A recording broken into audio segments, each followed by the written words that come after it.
morning, everyone, or good afternoon, good evening, wherever you may be in the world whilst listening to our visual podcast today. So, we are now up to episode 4 of our Morton International webinars, and we are delighted today to be talking about a very pertinent topic, well-being. So, we have a wonderful panel representing Morton Hall and our wonderful agents and consultants from around the world. So without further ado, I'm going to hand over for some brief introductions. So Emma, if we could start with you. Hello, everybody. Good morning from the UK. As Elise has said, my name is Emma Williams. I am the Deputy Head Pastoral here at Morton Hall. We have a structure here with the principal at the top, and then we have 2 deputy heads. One is specifically for sort of the academic things, and the other, which is me, is for all things pastoral. So everything really that is outside of the timetable or the subjects. So very much linked with well-being and safeguarding. I'm also the school's DSL, so I have a lot to do with the students sort of out of lessons and making sure that their well-being is high priority. I've been at Morton for about, it keeps getting more, but I think it's about 17 years now, which is such a long time, I know, to be at one school. But I've been in various roles. I think the majority of my time here at Morton, I have spent on the international side, actually, working before Morton Hall in Germany and in New Zealand. So I have a true understanding for culture and what it means to be on the other side as well, and to try and integrate into a country or into a business or into a school. But at Morton Hall, I've been heavily involved in the summer schools, heading up pastoral care for our summer schools in the past, but also head of International Study Centre as well. So for a lot of my time, although I'm now sort of in the main school and integration is key, a lot of my time I have spent with international students here at Morton. Thank you, Emma. And Sarah, if I could ask you to introduce yourself, please. Of course. Hello, everybody. I'm Sarah Pritchard. I am the Director of Wellbeing at Morton Hall. So I work extremely closely with Emma in terms of the delivery of our very holistic approach to wellbeing at Morton. I've been here, this is about the end of my 7th year, but I have a long association with the school. I am an old Mortonian, and my daughter came to Morton and had an amazing experience here. And so 7 years ago, I had a career change. I was a barrister for 20 years, working very closely with children and young people through the court process. I was a specialist in child protection work. And I wanted a career change to work in a really positive way to enhance the experience that young people have as they grow up. So looking at everything from developing confidence, self-esteem, and promoting well-being. So my other roles in school really link with that. I have written and I deliver a bespoke life skills program for our sixth form students, equipping them for the world beyond Morton. And I also head up and deliver the Oracy program for all our students from as young as year 2 all the way through to sixth form. And that's very much integral at building and delivering confidence and communication skills. It all sort of ties very neatly together. Thank you, Sarah. And we're delighted to welcome back. I think you're our first agent to come back for a second time, Yemi. So if you'd like to briefly introduce yourself again for the purpose of this webinar. Thank you, Elise.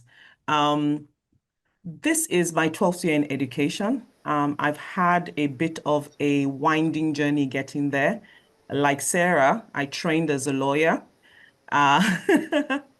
but now work in education, and I absolutely love it. I started off in education as just a parent, and then a parent volunteer, and then an engagement manager in that same school, running up people and operations.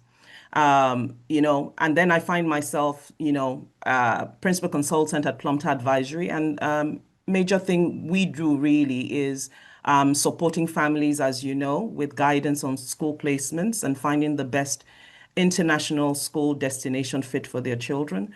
We also, myself and my team also support international schools based in Nigeria with HR solutions and operations management and strategy interventions. And that's really, what we do. Thank you. Thank you, Yemi. And before I introduce, well, TY introduces herself, I think it's important to say that TY, you were the first agent I ever met. Those 15 years ago when I came to Moulton Hall, and you were very heavily involved with what was our International Studies Centre that Emma also used to head up as well. And it's lovely today because I can say that we're not just talking amongst agents and yourself and Yemi, we're talking amongst friends with you both here as well. So I shall let you introduce yourself, TY. Oh, thank you so much, Elise. Hi, everyone. Hello, good afternoon from Beijing, China. And this is TY. I have worked with Moulton for over 20 years, since 2002. My son also came to Moulton for 2 years course in Moulton Prep. So I'm an agent, a representative, and also a parent of Moulton. Moulton is my love school, and I think I'm the member of Moulton. I belong to Moulton. So it's so glad to have this opportunity to introduce Moulton to everyone. So Moulton is a fantastic place for the girls and also for the young boy to join. So hope the girls and the boy will have good life in Moulton. Yeah, thank you, Elise. Yeah. Oh, thank you, TY. And obviously, well-being, as we know, is a very pertinent, very important topic at the centre of what we do and the heartbeat of a school. So I'm delighted to have the experts here today. And if I could start with TY and Yemi, if we think about your international families that you represent, what are their primary concerns regarding their child's or their children's well-being? And how do you assess the schools that you're looking at, their ability to cope with and to address those concerns? So I'll open the floor up to both Yemi and TY to answer those questions. TY, should we start with you? Yeah. Okay. All right. So for a Chinese parent, when they think to send their kids to abroad, especially for to the UK, they always think the academic part and the school life and also safeguarding and whether the school will offer happy life for the girls. So all those parts is the parents worry about. So when they think about to send the kids to abroad, they normally, for example, for the Chinese parents, they always look at like a league table to look at the academic ranking. So that's one part. And also for the boarding life, they want to see the facility of the schools. And also they want to know the school life, what the school life like. So this is some things we need to explain to the parents and also the girls as well, what the school Moulton is or what school like. So we give them those detailed information to the parents to make them feel relaxed. And also we engage the parents to come over to the UK, to the school to pay a visit, to get the first feeling of the schools. So the parents of the girls, they always worry about this big part, these three parts of the school life. So for my side, when I introduce Moulton to the parents, I always give them some samples to them.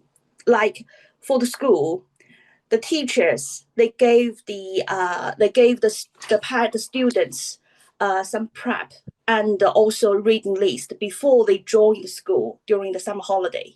So the new girls will have the time to get preparation, and also this is really, really helpful for them to get ready for the academic part and also lower the language difficulty.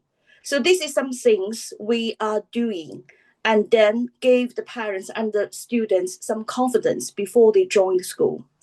And also the house mistress sends the welcome letter to the family. So the introduction makes the girls feel like they know someone a teacher or staff in the school already, which who they can rely on before they join school. So this is some things will help them to solve the problem. And also, I think the school offers like a buddy systems. So when the girl arrives school, there is a kind of local students or the girl who are familiar with schools. So this really help the new girl to settle down, and also they can introduce the school life. I think this is really really useful. So there's some things I just use those example to introduce school, to let the parents and the students to know what Morton like. Okay, so Yemi can continue. Yeah. Thank you. And Yemi, before I hand over to you, I know this really resonates with our last webinar as well, about you talked about the importance also of the visits, and TY spent lots of time with us as well. And we have a saying in English, don't we, that you never get a second chance to make a first impression.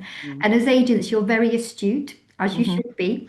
You can see through the density sometimes of words, that we've all got the swimming pools, we've all got the facilities, but it's so lovely to see the parental lens and maybe a shift in lens from previous years, that well-being is very much at the centre, as well as what TY was saying, league tables, the academic side.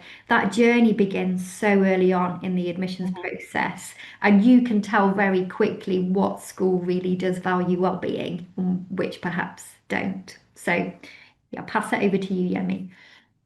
Thank you, Elise. I tell everyone that I do this job with my mommy hat on. And I think that's the sort of the best way to start off. Yes, there's the professional side of things where I look at strict criteria when I'm recommending schools, but it's a very heart-based job, where the recommendation you make can either truncate the progress of a child or can project them forward in terms of their potential. I would say for a lot of parents, as for me as a mom, and our Nigerian families, safety and security is top of the list. Our parents take it for granted that we've done the job of checking out the academics, checking the facilities, looking at the league tables. That's our job. But the softer, finer things is what they may not know that they want to know. So safety and security, I would say, is top of the list. The location of the school, the general environment, but also other things like, will my child be exposed to racism? Will my child, do we think that there's bullying in that school? Have there been reports of things like that? So these are things that our parents would typically think of, because this is a different environment from where their children have grown up in. They would also be thinking cultural adaptation. Will my child come into this new environment and they will be standing out like there's something wrong with them? They also worry about values.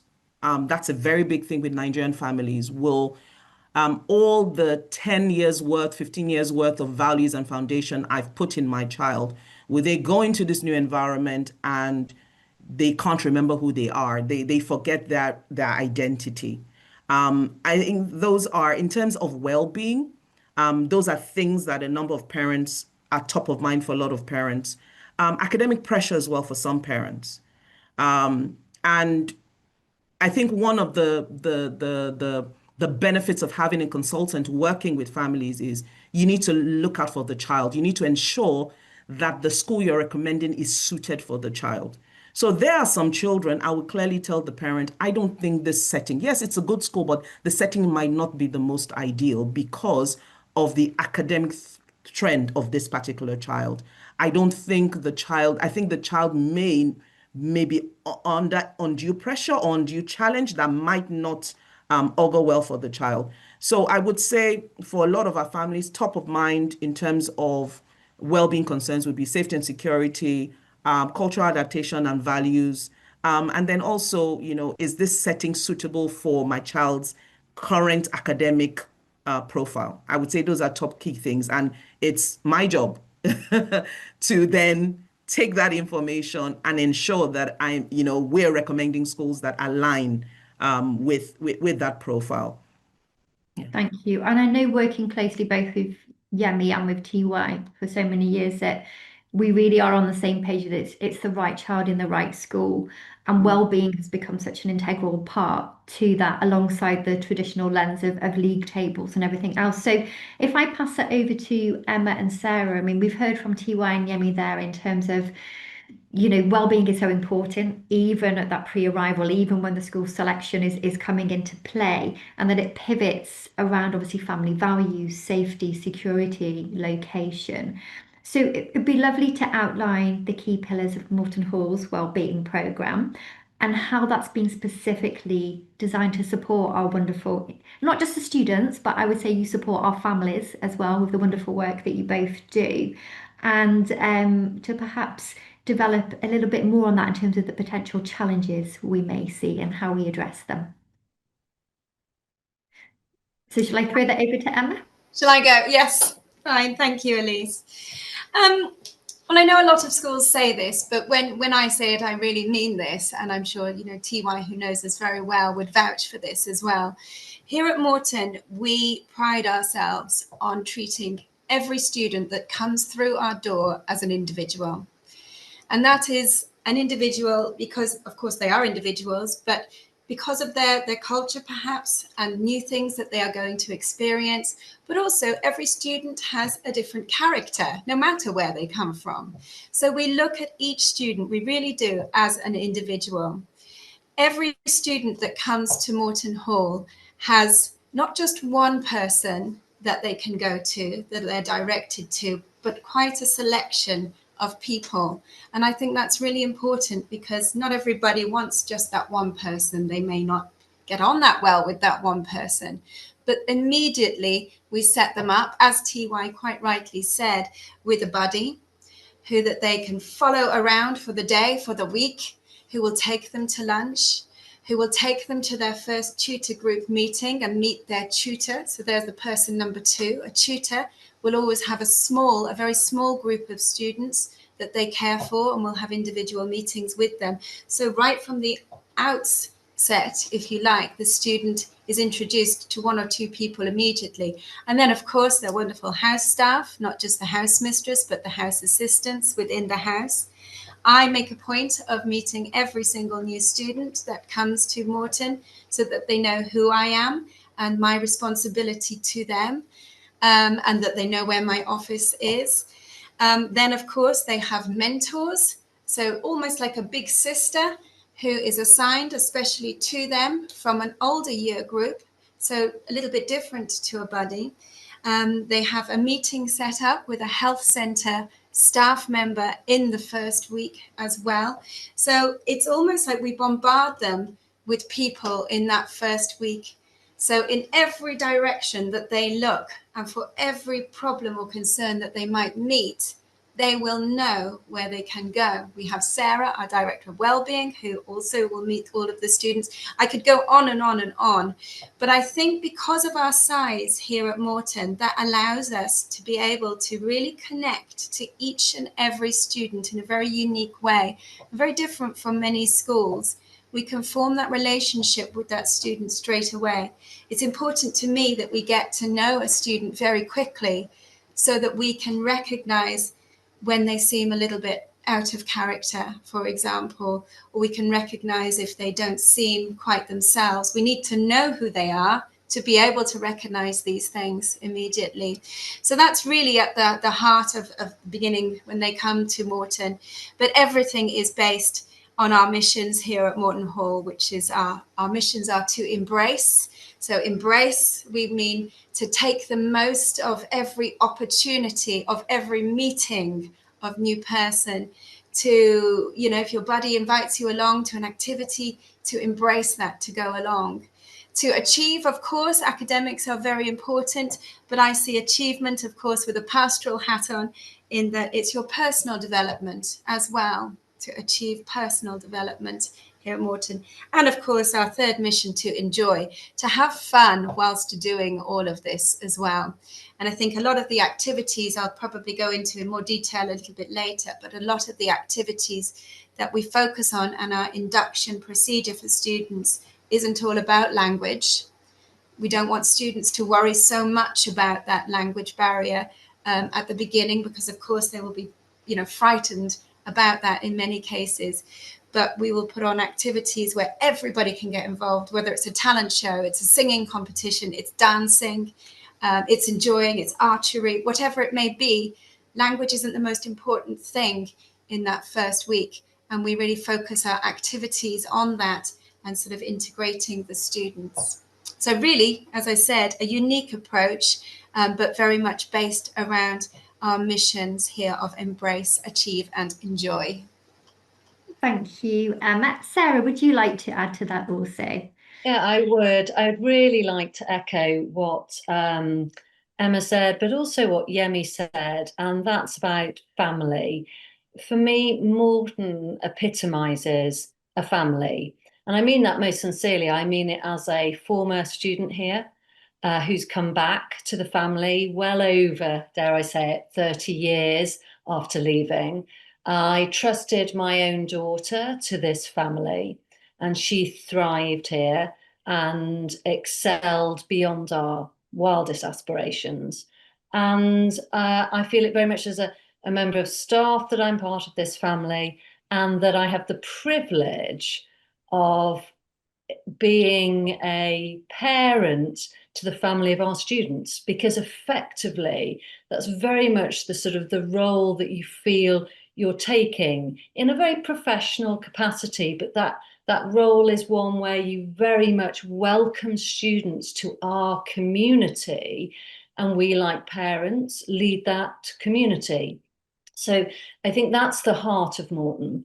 And Emma mentioned our mission, and that comes from our fundamental values that really are all about family. And that is one of kindness in all that we do, one of community. So that at its heart has to ensure that all of our students, international and domestic, are really part of this family and community. And aspiration. And that aspiration is both academic, sporting, the dramatic arts, music, and aspirations for our own personal growth as people. Our younger students, that growth mindset and resilience that we see as so important to the young people that are in our charge. And as part of that, we have a very holistic programme for wellbeing. Our programme is both directive in terms of, I come up with an approach and a programme, but it's also reactive and responsive. So if there are issues arising amongst students in a particular boarding house, then I will get to know of that straight away, and we can be reactive to that and respond in a number of ways through our programme. So our programme has 5 strands to it. Central to it is our Student Wellbeing Charter. All new students and our current students at the start of the year, and we revisit this during the course of the year, but at the start of the year are introduced to our Student Wellbeing Charter. And that's asking them to commit to 3 important things: promoting their own emotional, social, and physical well-being, and getting them really to start talking and discussing and thinking about what that means to them. But a lot of that has at its heart inclusivity and accepting all of our wonderful difference and uniqueness as individuals in this school, and accepting it and embracing it and supporting each other in our difference. So I think that's very integral. I think that's important when we're thinking about some of our international students who come with these wonderful cultures, languages, backgrounds, and unique experiences, and bringing that into our community adds a real richness to it. So that's sort of at the heart of our 5-pronged approach. We then have a regular wellbeing assembly on a Wednesday morning that has a focus that is entirely bespoke. So I come up with some themes or ideas over the course of the time advancing to the terms, maybe the holidays, and start to pepper in our programs some of the themes. They may be empathy, they may be kindness, it may be being brave and courageous. I bring in speakers, both different members of staff from across the school who've had varied and wonderful careers, but also outside speakers. And we really respond to perhaps things that are maybe coming up in the news that may affect our students or happening in boarding houses, or equally that I believe really promotes this growth mindset and positivity amongst our young people. That's then complemented on a Wednesday quite often with a wellbeing activity in some of our younger boarding houses. We also have a wellbeing library in all of our boarding houses, which gives us a wealth of resources that students can be referred to. And to give perhaps more opportunity to perhaps develop on some of our themes, we have a wellbeing workshop, normally termly, but certainly twice per year. And those wellbeing workshops are on a variety of themes. And again, I'm often led by my students as to what themes they want to have speakers on. So next term, we are bringing back an amazing speaker who's a nutritionist and ultramarathon runner. And she is delivering a workshop for us on fueling your bodies for exercise and what that means and understanding how that might be different from fueling our bodies on a daily basis. So really looking at our sort of linking with our athletics program as well. And then we have resources such as the Wellbeing Hub, that we are one of the sort of early schools in this area who signed up to this amazing holistic resource that provides students with things, a safe platform, one-stop platform to promote their wellbeing and mental health, that they are supported to use with their tutors that Emma mentioned. And then the final pillar that I'm probably most excited about, because this is something certainly that I have been working very hard on for a number of years, and that's our mentoring, peer mentoring and wellbeing ambassador program. So there are two strands. Our sixth form, lower sixth form students who want to mentor younger students go through an application process, an interview process. And if they're successful at becoming a mentor, then they are given a group of mentees in the younger years, and they go down regularly, normally on a weekly basis, but certainly on a fortnightly basis, to visit their students. And they do activities in-house and they build lifelong friendships. This year, a number of our mentors actively sought to become prefects within the houses of the students they'd mentored because they wanted that relationship to endure. Also, we know from our students, from the pupil voice, that they are seen as an integral part of support for a number of our students. And then within the year groups themselves, they're able to put themselves forward to become wellbeing ambassadors within their peer group. And those ambassadors are the pupil voice. They meet with me once a term. They feed back to me on all things wellbeing, what's great, what could be improved, what they want to see more of, what themes they'd like for workshops and assemblies, and really getting to the heart of what the student experience is. And every year we have a number of wonderful international students who actively take on that role for us.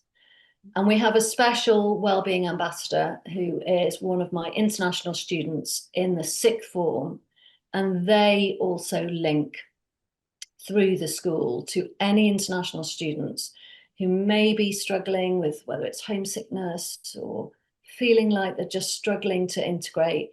That wellbeing ambassador, my international wellbeing ambassador, will take time to meet with them, to build friendship and connection with them, and introduce them to others and really take them under their wing.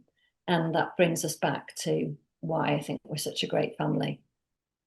Thank you both there for Emma and Sarah for that wonderful insight into what we do. And Yemi and TY, I know that you work with a number of schools and a number of different interfaces, and you probably hear a lot of information about a lot of schools. And we talked previously about the academic slant, the facilities, but we know that when we're probing into well-being, it's something that you can see through very quickly to see if it is genuine, how it's going to match the families and the needs of the students that you represent. So my question for you both is, what are you looking for specifically when you're assessing if a school is good at that well-being? What are those key indicators that really prove to you, yeah, this school really knows what they're talking about? And you can feel free to ask Emma and Sarah. You can grill them a little bit if you want to, or put them on the spot here. They're very happy to be grilled. If you want to say, well, you said this, so could you explain a bit more? It's your platform, so please, let's get the conversation going. TY, shall we start with you? Oh, if you just unmute yourself, TY, sorry. Yeah. How about now? Okay. Yeah.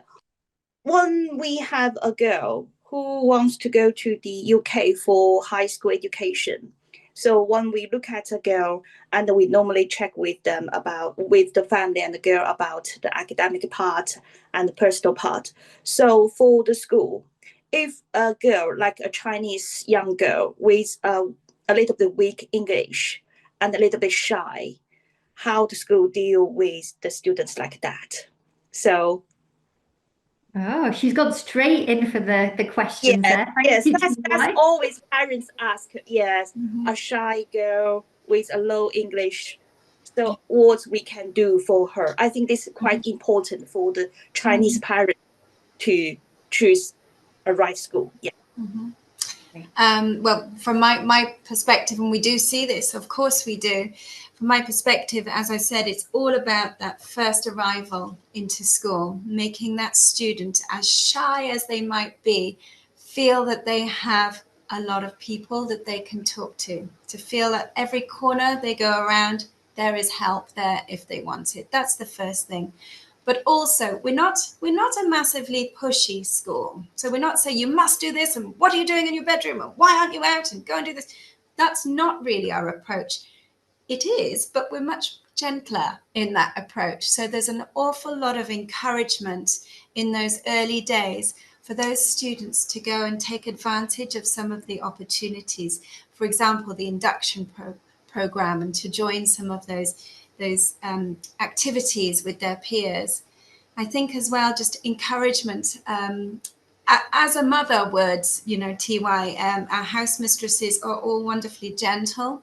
They would always be sort of knocking on a student's door if they hadn't seen them for an hour or two and just saying, why don't you come out, come and join us in the common room, come and have a cup of hot chocolate with us.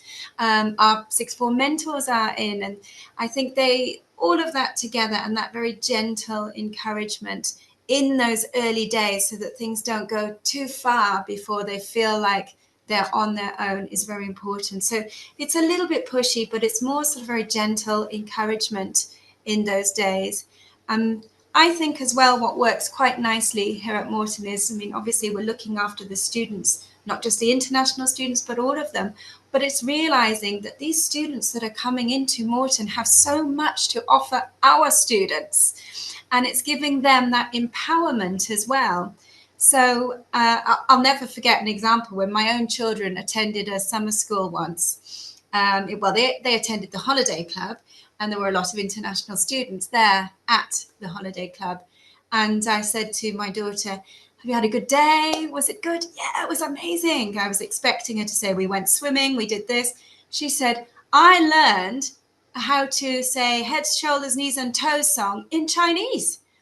And I thought that was just fantastic. I thought this is what it's about. So those students felt empowered to teach our students something they didn't know. And it works so nicely. So I always use that example and take it to the houses and say, get the students involved, get them to do something or talk about something that they know really well, because they've just landed in a place where they feel they know nothing, or that they do feel like they're an outsider and they're a little bit shy. Try and boost their confidence a little bit in that way. Get them to demonstrate something or to show something or to teach somebody. So again, in the early days, that's really important as well, making them feel a little bit empowered and that they are really valued and helping us as well. And I would also add to that with my English Lit hat on, that we know that for students to really flourish in the classroom in their public exams, they need to essentially be happy children. And we mentioned when we spoke last time, Yemi, about Maslow's hierarchy. Unless you've got those physiological needs really truly fulfilled, that child will not reach their full holistic potential. And I think that really is, with 15 years here at Moreton, something that Moreton does really well. And Sarah, you will have seen that as a student, as a mom, as a member of staff also, that it has to be at the centre for a child to really flourish. Very much so. And I actually also, putting my slightly different hat on as the head of spoken English, so that's our oracy provision through the school. For me, that's what we do so very well, and I think is unique, because I've not found it elsewhere like we deliver it. It's very much a bespoke programme. So I am working currently with two fabulous international lower sixth students who are from China. And their English is weaker, and they were very, very shy because, of course, for them, they thought, I mustn't say anything because people will pick up that my English isn't good enough. And so to break that barrier, they joined my small group spoken English lessons in lower sixth. And I worked out, very quickly, I was aware of, first lesson, that we needed a lot more scaffolding to support them. And they then come and see me individually as well. And through that, you should see how they flourished. They will be taking their grade 8 examination in speech in 2 weeks' time. They have to deliver a 5-minute presentation on a topic of their choosing. And they're choosing really challenging and interesting issues on the domestic violence issues. And another student is doing it on the Chinese tradition of herbal remedies. It's absolutely fabulous. And they have to take part in a 10-minute newspaper discussion, again, on topics of their choosing. And these are students who would not really speak in front of a class 3 terms ago. So I think that's the other thing that Moreton does brilliantly, is we work out where the anxiety is, where the fear is, where the support is needed to conquer that fear. And we put in as much support, we make it as bespoke as possible. And we ensure that that young person is empowered to overcome. And certainly these two students are shining examples of that. And I know they're going to do brilliantly in 2 weeks' time. Fingers crossed. Thank you, Sarah. Does that answer your question? Sorry, go on, Emma. Sorry, just to add something that I've wanted to say before as well. I think it's very important to teach students awareness as well, to give them a little bit of information about sort of the culture of, say, the British girls in the boarding house before they arrive. Because some behaviours sometimes can seem a little bit overwhelming or a little bit shocking sometimes. For example, I know the girls, when they get together in their boarding houses, can be very, very loud, and they talk very quickly, and it's acceptable to sort of talk over each other sometimes. And I know in other cultures, that's considered as something they would never do. And so sometimes it takes us sort of sitting with the students in the early days and explaining a little bit about how a typical British teenager is. And don't be shocked about that. And did that overwhelm you in the dining hall when they all burst into song suddenly? Some things are Moreton traditions, but some things are just typical of teenagers, of British teenagers. And I think it's really important that we share that with students so that they're not so shocked, perhaps, because as we know, some cultures are so different. So it's the awareness and the awareness of each other's cultures as well that I think is very important, and that we do that across all sorts of areas. I'm sure Elise will sort of allude to some of the things that we do for integration and sort of the festivals that we celebrate, and how we do try and have this awareness of each other's culture. But that's important, I think, as well on arrival. It's the things that not everybody always thinks of, but very important, I think, to tell a student that is perhaps the norm, and don't be shocked. And the volume in the dining hall, it's these small things that we don't expect them we just expect them to think they're normal, but they're not. So it's really addressing those as well, so that there aren't too many shocks in store for them. Sorry to interrupt. Carry on. No, not at all. No, it's great to get the conversation going. And Yemi, it reminds me of our previous webinar when we talked about cultural perspectives, and you were very much advocating, use the consultants, use the agents to really understand the culture of the new families arriving, really use you for that. And we talked about the importance of cultural awareness raising across peer-to-peer, from staff to students, and those staff being across your whole school, your academic staff, your maintenance staff, your kitchen staff. So likewise, the question that I posed to TY, kind of what is your barometer of well-being? And equally feel free to ask Emma and Sarah some specific questions. I know you want to, I can see you. So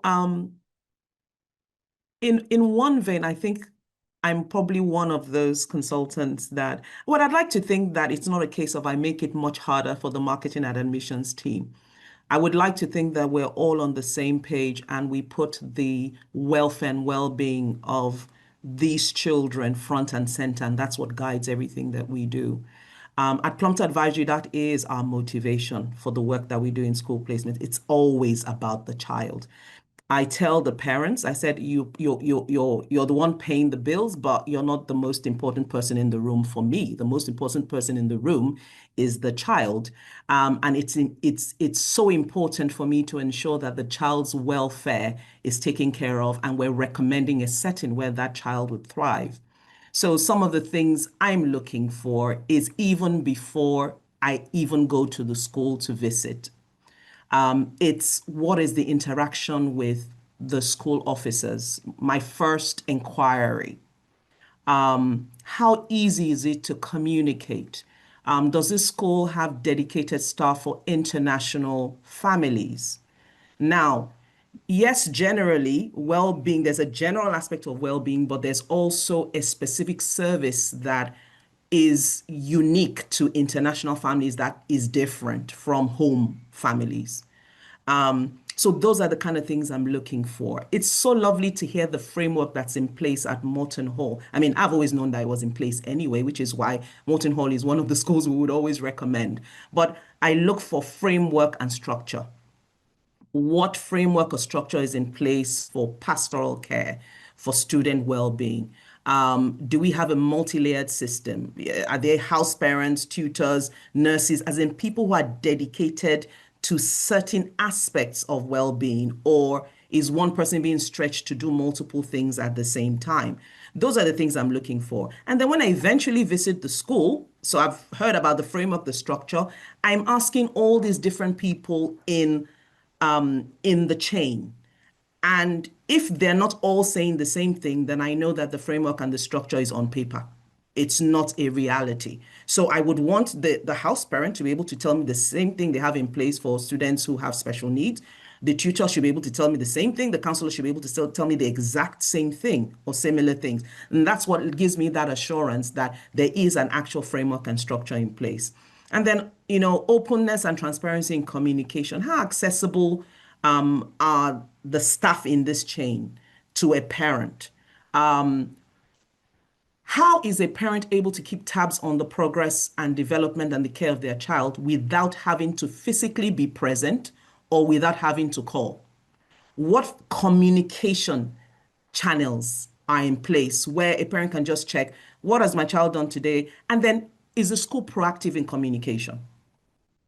Do you eventually hear something has gone wrong after the thing has blown up? Or is it at the point where somebody's noticing the signs and is saying, okay, I've noticed it the first time, the second time, I think something might be here. Mom, can we get on a call? Dad, can we get on a call? Or is it when something really horrible has happened? So these are the kind of things that I would look at. And I also look at students' engagement. So that's why I always love to visit schools. I always visit schools that I send my students to. And this is because I need to have a first-hand feel of that environment. And one of my key barometers is, how do the students look in the environment? What's their demeanor? What's their body language? Do they look happy? Does it look like a warm and vibrant environment? So I would hate to visit a school when students are not there. In fact, the best time to visit a school, I think, is when there's outdoor play. I want to see what the children look like. I want to see if the students running past me, do they look at me in the eye? Do they say hello with a smile? I think for me, you can always get a sense of a school by visiting the school and engaging with the students as well. Thank you, Yemi. And TY, just to follow up on that as well. So when you come to schools and spend time with schools, what is it that you're looking for when you're physically there to say, is this child really happy? Is their well-being in a good place? What are you looking for?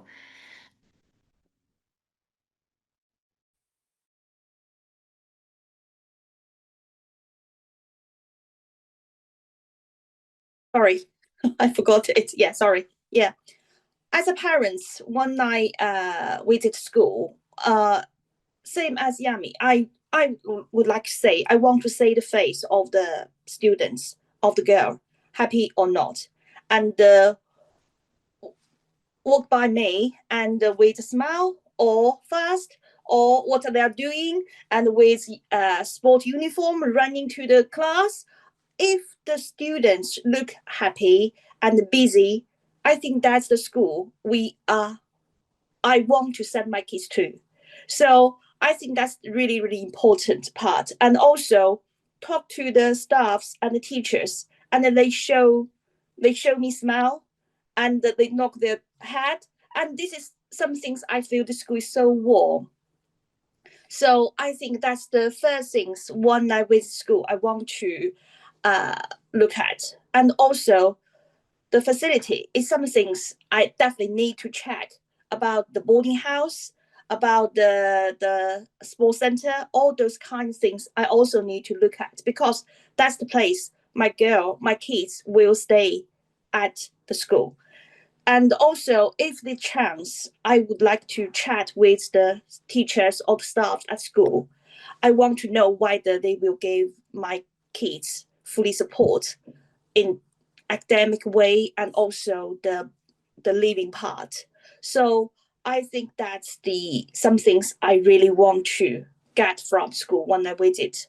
And also I think just now and Yami mentioned about the communicate channels of between the international parents and the schools. I think Morton did quite well with this part because for the international parents, especially for the Chinese parents, they are quite hard for them to attend like the parents meeting in person. And sometimes even the guardian helps the parents to attend. It's still some things, some issues we cannot get well communicate. So Molten Hall offers kind of online parents meeting. And then this is allowing for the direct communication and the opportunity to discuss any issues, any concerns with the parents. I think that's the really, really important bridge between the school and the family. They can get the first-hand information from the school. And also, I think Morton did very well is to make the translation of those important admission notice and also some school updated news. And this is really, really important to make sure the parents to get the school information in their own language time. I think that's something the international parents they really, really need from the school. And Molten did really, really well. Thank you, TY. So if we move on, gosh, we could talk about this all day. We're probably going to have to address the next question in about 5 minutes of our top tips and our key points. We should have had a whole day blocked out, really, shouldn't we? For Emma and Sarah, we can't deny the fact that students do struggle sometimes, sadly. And how do we as a school proactively support those students who perhaps are struggling at times? Shall I hand over to you, Emma, first of all, again? Yeah, thank you. As I've said before, I think treating the student as that individual is so important. Now, most schools will put a care plan, a health care plan into place for a student who has specific needs, whether they're health needs or well-being needs, emotional needs. We go one step further, and I make sure a care plan is put into place for any student that is struggling with whatever it may be. So if it is, for example, she's feeling very down, she's missing home, she feels she's not connecting well with her peers, we will design a care plan. We have a care plan for pretty much everything now, but we will put a care plan in place for that. And it's not just a case of having a piece of paper and this is what we need to do to help that student, but it's regularly revised and reviewed. And I'm checking that staff are doing what they say they are doing on that care plan.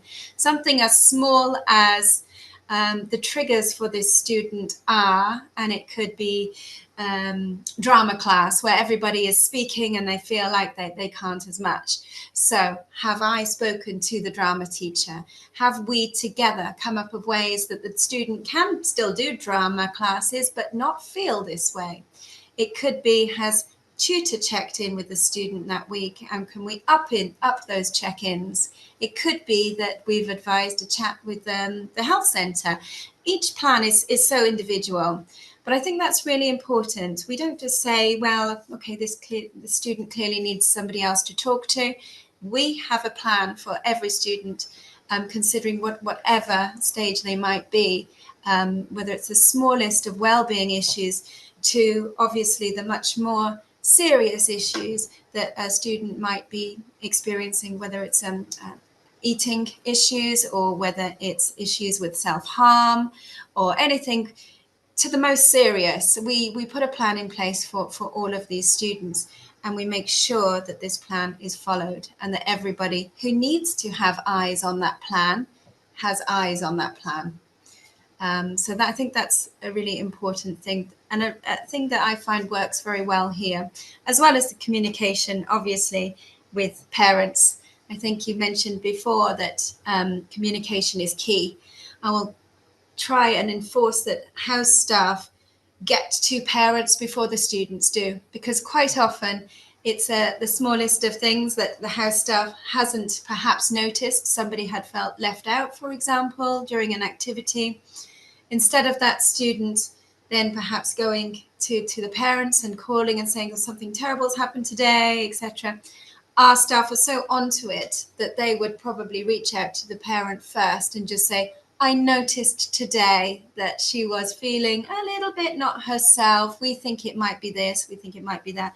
So it's this communication that I think Morton does very, very well. Our house staff are wonderful. They work extremely hard. I can't tell you how many emails that they write to parents on a daily basis, and not too late either, as you mentioned before, not when something's happened, but it is noticing small changes as any mother would want to know. So I think that is something that's very important, something we always encourage. It does mean there's an awful lot of emails and calls with parents, but I think we see and we hear that parents really do appreciate that. Thank you, Emma. Sarah, would you like to add? Yes, I think perhaps on the communication point, actually, from another perspective, is about how well we as staff communicate. So Emma and I have a weekly slot where we meet, and Emma will raise with me if there are particular students that there is concern regarding what the healthcare plan is, so that if she needs me to input. So one of my specific roles that's perhaps different from a lot of other schools, as well as running the sort of the wellbeing program and having oversight of that, I also do direct work with students. So there will be a number of students every term who I meet with one-to-one. And that might just be to be that listening ear of kindness and support, but it may be more practical. It may be that they're really struggling with planning and organising and revision, and that's what's the wellbeing concern. So I will again meet and proactively put in place how we put a little schedule together, and then we'll check in about how that's going. We look at different learning styles. Or equally, we might have a student who is very, very shy, lacking in confidence, really struggling to form friendships. Again, I will come in and we'll meet and we'll talk about how we may do things a little bit differently, how to get that student involved. And then I link very discreetly with other members of staff about how we might bring them in a team sport or in a drama performance or in a music performance or whatever. So I think we communicate extremely effectively here within our staff body the second there's a concern regarding a student. And another really important example of that was perhaps the beginning of this year, one of the house mistresses, actually house mistress for our upper fifth students, so they were going into their GCSE year. Great house mistress, fabulous pastoral care, great team behind them, very used to working with students with, struggling perhaps with friendship issues or feeling part of the community and maybe struggling with homesickness at the start of a year. But notwithstanding all that experience, she just felt that the things they were putting in place just wasn't making the difference they wanted. So she reached out to me and said, look, this is the situation, this young student, I'm really concerned that this homesickness is enduring past the first 2 days. She's isolating herself, not perhaps making the friendships we'd like. What can we do? And so that's when we brought in our international wellbeing ambassador from the upper sixth, and she was fantastic. She went and met with the student, they talked about their home country, they had drinks together and cookies together. She then introduced her to some of her friends in her year, and then they were also friends with some of the girls in this girl's year. So they arranged to do things together, one break time, sat together one lunchtime, and this friendship has endured. And it was that input that ensured that student was settled and has integrated as part of our family and community. So I think that's down to sort of communication, being creative in what we do and really capturing concerns very, very quickly and addressing them. Thank you, Sarah. So for both Yemi and TY, you're going to be very well versed, especially after today, in what schools do for wellbeing. But of course, you have the other side of the coin to support, to contend with, which is you are entrusted by your families with their most prized possession to find them the most perfect school. And you can inform and we can inform the families, but it's how as a parent, a guardian, a caregiver, how do you prepare that child to come to actually make that move? And what do you do as consultants to really kind of support families in the best way possible for the transitioning of their child from their nest to their new kind of school home? Yemi, shall we start with you this time? Thank you, Elise. Very interesting one. So we do have certain structures in place that we use at Plumter Advisory. I would say the first one is the fact that we interview every child. So it's never a discussion with parents only. From the beginning of the process, we insist that the child is involved. I know in some cases, I've had a few cases where the parent will say, oh, we've not told them yet. And I say to them, well, how am I supposed to engage with the child and know the child? So I do explain to them the importance of open and honest conversations from the beginning. If it's even still a thought, you can still express the thought to the child. We're thinking about this. What do you think about it? But the first thing really is to get to know the child. And in getting to know the child, you're able to customize whatever support that you can provide. And then we take a detailed questionnaire of each family. So each family's circumstances is unique, and we need to be mindful of that. We need to be able to support them in the best way possible. So which is why we ask for all that information.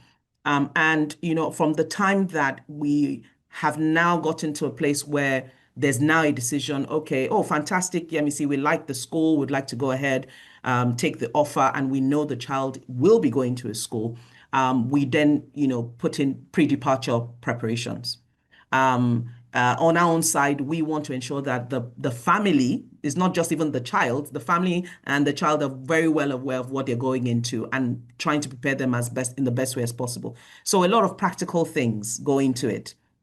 Like, what's the level of the child independence? Of course, we would have been able to glean that from our engagement already. So if a child now, there are a lot of things they don't do on their own, we would be saying to parents, you need to start, looking at these areas. The child needs to be able to do their laundry and iron their clothes. They need to be able to go shopping on their own. They need to be able to manage money. I know sometimes it seems like trivial things, but they're not trivial things. They're very, very important things.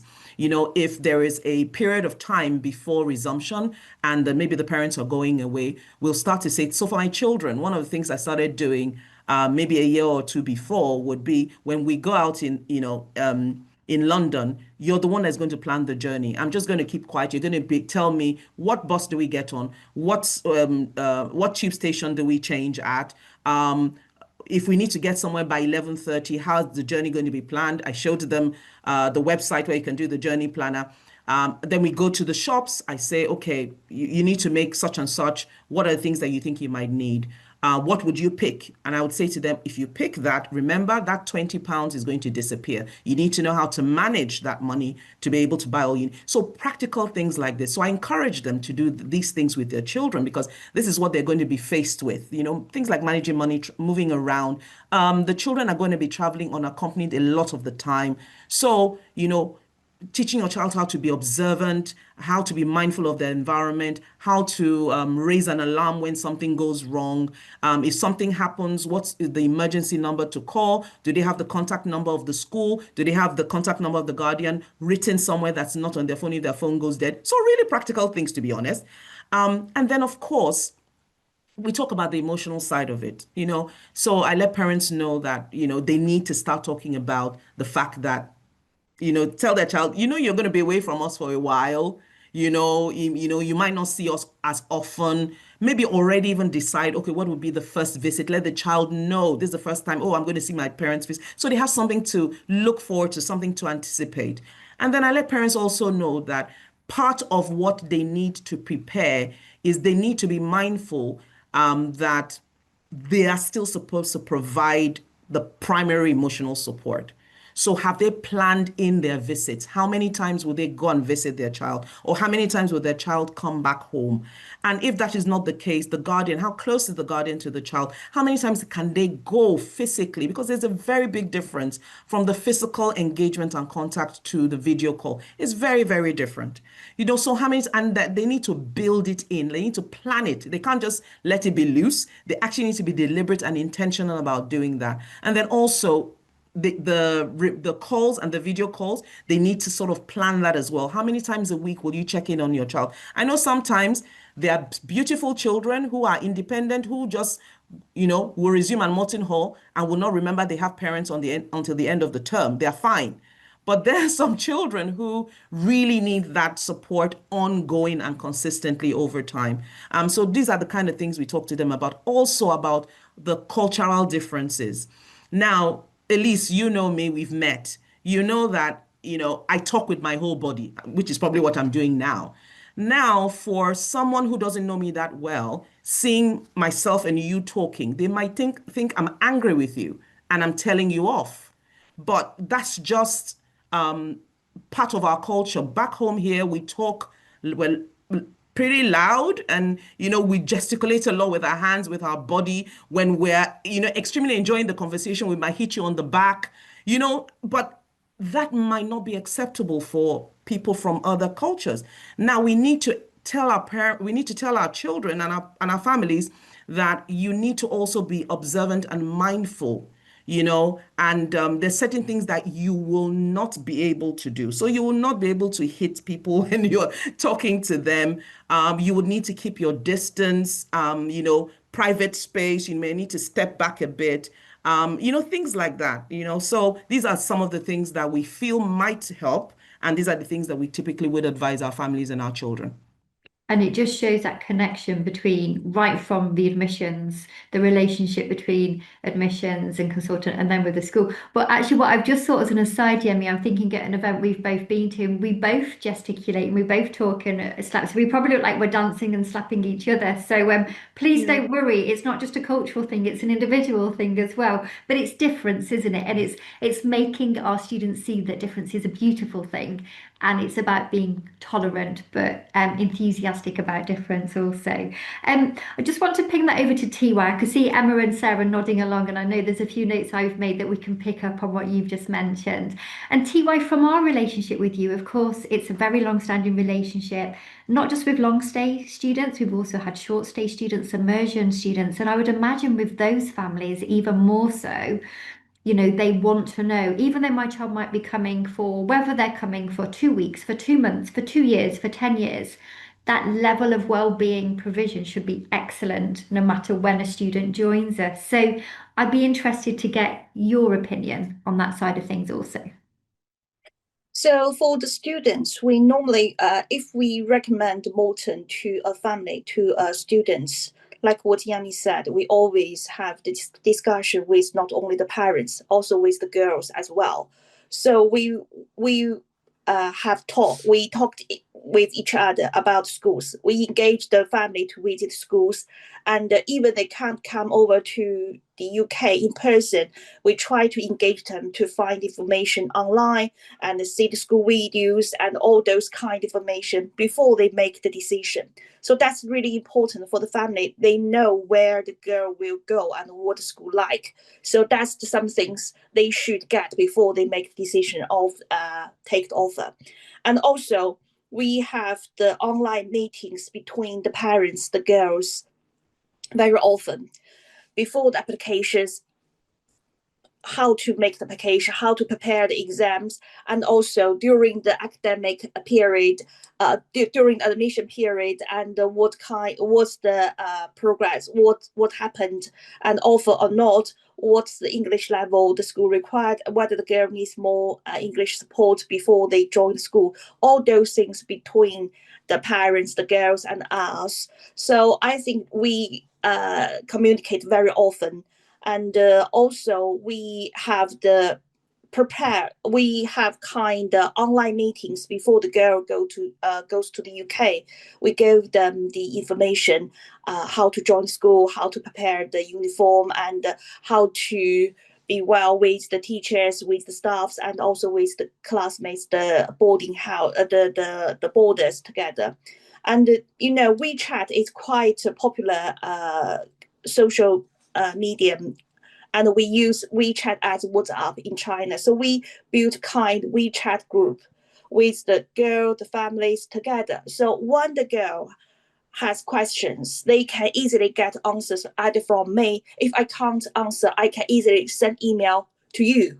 So you always receive my emails with such detailed questions. That's what the girls or the parents ask. So we are trying to give the answer before they go to the UK.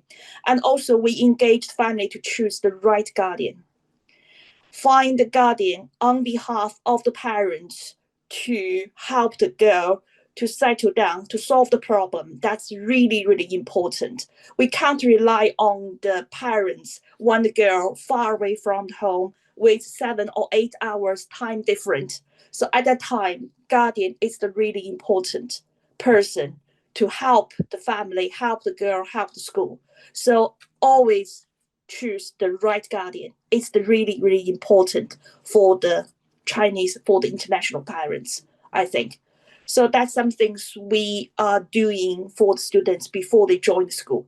When the girl joins school, we pass the girl to the school. So we know Molten did really, really well. Molten does very well. So we feel so relaxed when the girl joins the school. That's the things we are doing right now. Unfortunately for you, TY, you don't escape because we're still talking even when we've got the students. So you do stay connected with us and you do take an active role. You're brilliant.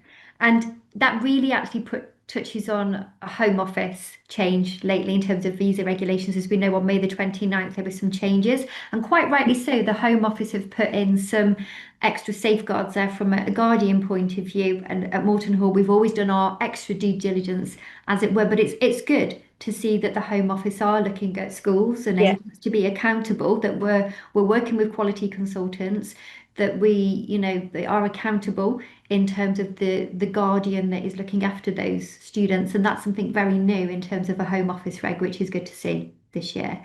So if I throw this final point both to Emma and Sarah, but of course Yemi and TY, feel free to join in. This idea of fostering a sense of community and belonging, it feels for me that what's resonated throughout from Yemi and TY is the idea of immersion and successful immersion, and that can only be achieved with well-being. But we're not just immersing the child, we're immersing the whole family. And in that, I count the child, the parents, the agent, the consultant, us in admissions, the pastoral, academic staff, the whole community. And how do we do that at Moreton Hall? It's a big task, it's a big undertaking, but how are we confident that we are doing that and that we're doing it well? So I'll throw that to you, Emma, first of all. I think, as I've touched on before, for me, everything boils down to communication, and the right kind of communication and timely communication as well. I think that's key for everything, and working together as a team, making sure we fully understand what the student, that before they arrive, what they are expecting. And I think for us, it's making sure that we do have that framework, as Yemi mentioned before, in place, and that communication between us all is key there. And then when the student is here, it's making sure that we are encouraging them to join in, supporting them, championing them, making sure that they're making the most of the buddy system. They are mixing in classes and activities. We have a middle school show that we make compulsory. Every single student has to do something in that show, whether it's the main part on stage and they all have the right to audition for whichever part they want, or for the student that is a little more shy, perhaps doesn't want to put themselves out, perhaps they will be part of the ensemble, the chorus. And then if they really, really didn't want to be part of that, we'd make sure they're on the team for lighting, for makeup, for costume. It is compulsory for a reason. And hand on heart, when I go and watch these shows, you see true integration taking place. The students that arrived that you thought, goodness, what are we going to do with them?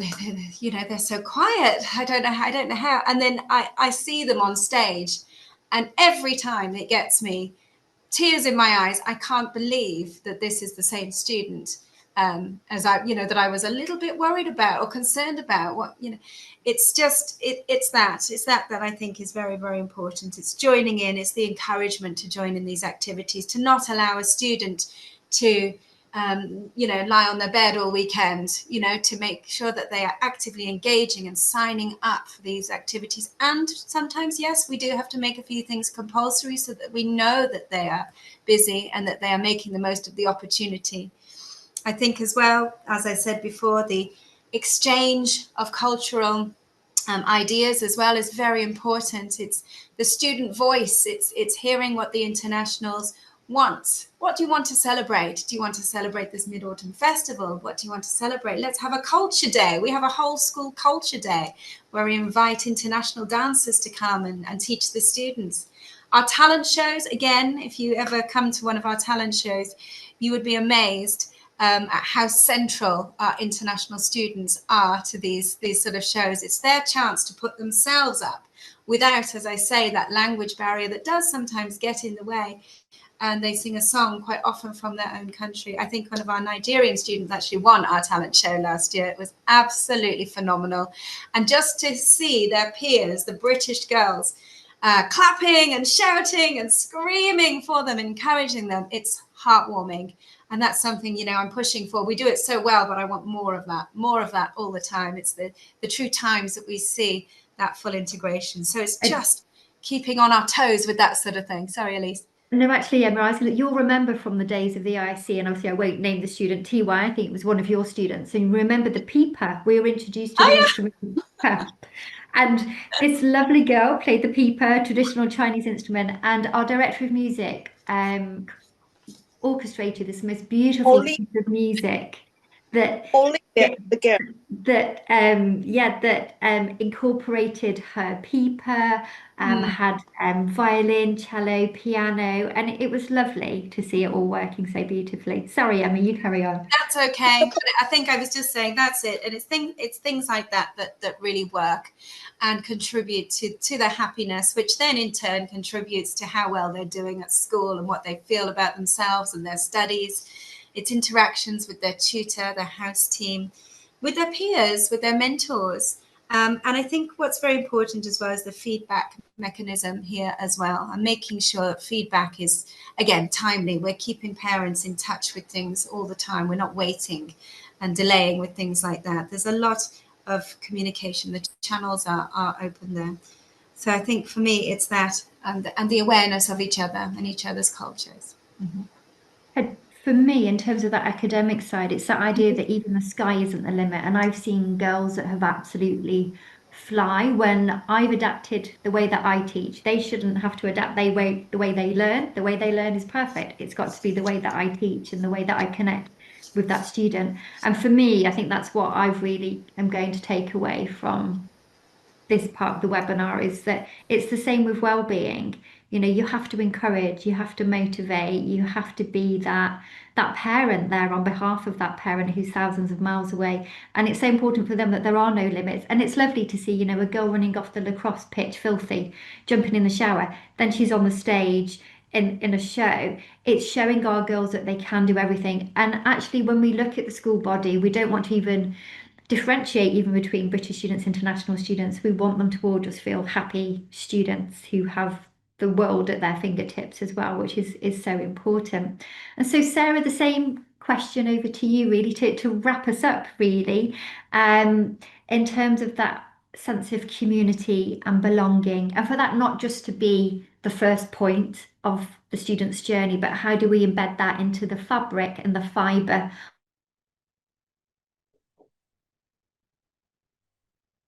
So Elise, can you hear me? Because you just froze just towards the end. Yeah, everybody's nodding. Okay, so what I'd like to say is that actually one of the other things that Elise mentioned was not just about embedding our students be really part of the family and the fabric of our community, but also their whole family. So that's parents or guardians and agents.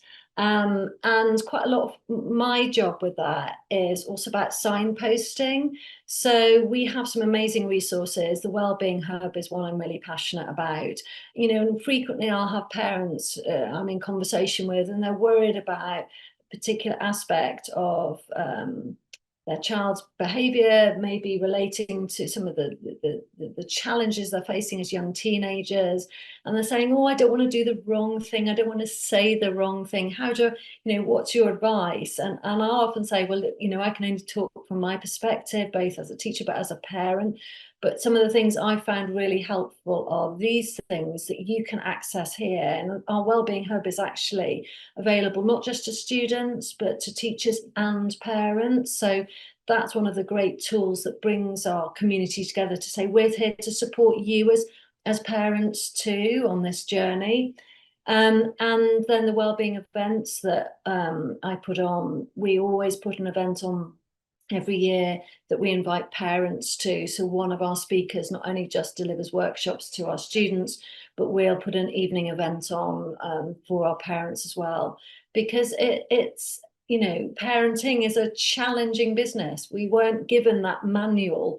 Oh, how I wish I'd had a manual, that manual to what to do in these circumstances. And our young people are exposed to more and more challenges, you know, in the online world, the challenges and the risks that you know young people face. So we as their parents and their teachers and their guardians need to be able to be equipped to deal with that. And I think that's what Morton does very well. That whole family is supported in that journey.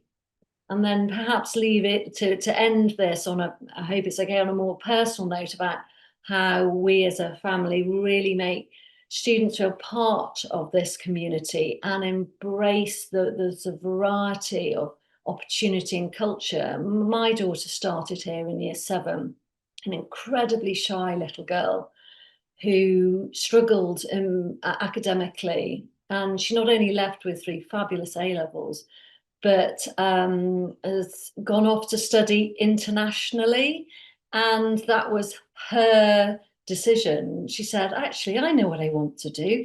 I think I'd like to be an international lacrosse player and go to university on the other side of the world. Well, I nearly fell off my chair when she announced this. But this sort of very, beautiful, quite small school in rural Shropshire showed her there were no limits. Absolutely none whatsoever. And if you want to study the other side of the world, if you want to be an international lacrosse player or a drama student on stage in London, and we've recently been down, actually, a group of the English department have been to see one of our students on stage at the Royal Shakespeare Company in Stratford, to see that girl realise her dream. And I think that really does sum up what this school provides every student with the opportunity to embrace, achieve and enjoy. Thank you, Sarah. And it's lovely that, I think we've all come to this with multi-lenses, all mothers, all with children. I have a monosyllabic teenager, so we know teenagers don't tell us much. So I rely on the school to actually tell me what my child does. So you all do such an amazing job, and it's a real privilege for me. Even to sit here, and it sounds odd to talk to Sarah and Emma, I'm part of this wonderful school, but to take a moment and step back and think, wow, what don't we do? Not what do we do at Morton, what don't we do? And also likewise for TY and Yemi, I know how much you care genuinely about your families, and I know that you look at this through well-being. I know that some of your parents still might be looking at those league tables and everything else, but I know you have to work so hard to demystify those league tables and to really show them the importance of holistic education, and well-being has to be at the centre of all of it. And like I said, my error, an hour and 23 minutes clearly wasn't enough. We needed 24 hours, didn't we? So we'll put the full version on Spotify. We'll also segment it up. And thank you all so much for being so generous with your time today. And we hope to see you at future webinar series. Have a lovely rest of your day. Absolutely. Thank you, Elise. Thank you so Thank much, you. Elise. Take care. Bye-bye. Bye.